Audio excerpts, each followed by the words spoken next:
Ulcer. Kalmar ulcer a likitance tana nufin dukkanin wani ciwo da yake a buɗe wanda ya ƙi warkewa. Da yawa daga cikin mutane suna tunanin cewa ita ulcer ana samun ta ne kaɗai a iya cikin mutum, amma kuwa a likitance labarin ba haka yake ba, domin kuwa ulcer ana samun ta a gurare mabambanta da ke cikin jikin ɗan adam, irin su ciki, misali gastric ulcer, da kuma duodenal ulcer wanda ake samun su a cikin cikin mutum da kuma hanji. Sannan ana iya samun corneal ulcer wadda ake samun ta idon mutum da dai sauransu. A bidiyon namu na yau za mu mai da hankali zuwa ga ulcer da mutane suka fi saninta, ma'ana gastric ulcer da kuma duodenal ulcer wadda take damun mafi yawancin mutane a cikinsu. Menene ke kawo ciwon ulcer? Abu na farko da ya fi kawo ciwon ulcer shine wata ƙwayar halitta mai suna Helicobacter pylori bacteria.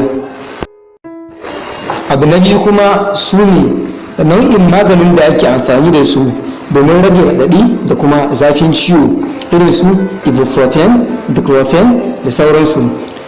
Irin waɗannan magunguna ana kiransu da suna non-steroidal anti-inflammatory drugs, ma'ana NSAID. Abu na uku shine shan giya da kuma shan taba, wanda zahirin gaskiya ba su ne suke kawo ulcer kai tsaye ba, amma suna iya jawo mutum saurin kamuwa da ciwon cikin sauƙi. Na hudu su ne wasu mutane da ke fama da cuta mai suna Zollinger-Ellison syndrome. To ta yaya ne ake kamuwa da ciwon ulcer? A yanayi na daidai, ciki ya kasance a zallaɓe yake da wata irin leda mai suna gastric mucosa. Ita dai wannan ledar ta lullube ciki ne ga baki ɗayansa daga ciki, ma'ana ba daga waje ba. A yayin da muka ci abinci, cikin mutum na samar da wani irin ruwa mai suna hydrochloric acid, wanda parietal cells suke samar da shi. Wannan acid bai ya fi taruwa da yawa a cikin ciki sama da yadda yake da yawa a cikin hanji. Saboda haka ne ita ma wannan leda ta gastric mucosa take da matuƙar kauri da kuma yawa a cikin mutum sama da take a cikin hanji, domin ta bawa ciki kariya daga illar wannan acid din. Babban abin da ya fi kawo ciwon ulcer ita ce wannan ƙwayar halitta mai suna H. pylori bacteria, kamar da muka yi muku bayani a baya.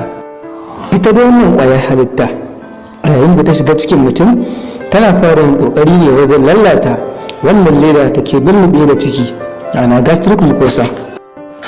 Hakan sai ya bawa wannan acid ɗin da ke cikin mutum damar taɓa tsokar cikin mutum kai tsaye. Saboda haka sai mutum ya fara jin zafi da kuma ciwo, wani lokaci ma idan abin ya tsanani har da jini zai dinga fita daga wannan wajen. Wannan shine abin da ke kawo ulcer.